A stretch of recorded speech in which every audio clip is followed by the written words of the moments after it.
বগুড়া সান্তাহারের মেয়ে ছিল রানী ভবানী। বগুড়া জেলার সান্তাহারের ছাতিয়ান গ্রামে রানী ভবানীর জন্মগ্রহণ করেন।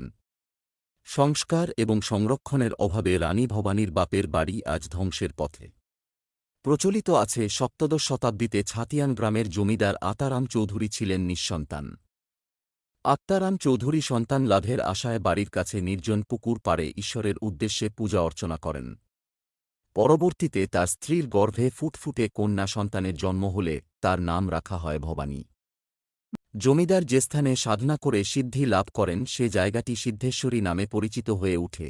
ভবানীর 10 বছর বয়সে নাটোরের রাজকুমার রামকান্তের সাথে ভবানীর বিয়ের প্রস্তাব আসে। ভবানীর 3টি শর্তে বিয়েতে রাজি হন। ভবানীর শর্ত ছিল বিয়ের পর আরও 1 বছর পর্যন্ত তিনি তার বাবার বাড়িতেই থাকবেন।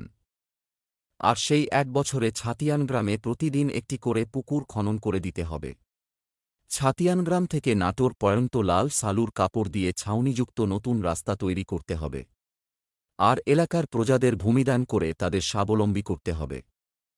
ভবানীর শর্তগুলো পালনের চিহ্ন ছাতিয়ান গ্রামে আজও রয়েছে। রাজা রামকান্তের মৃত্যুর পর 1748 সালে রানী ভবানী নাটোরের জমিদারি গ্রহণ করে 1802 সালে পর্যন্ত পরিচালনা করেন। প্রচলিত আছে নবাব সিরাজ উদ্দৌলার বিরুদ্ধে ষড়যন্ত্র সভায় রানী ভবানীকেও আমন্ত্রণ জানানো হয়, কিন্তু রানী ইংরেজদের বিরোধিতা করেছিলেন।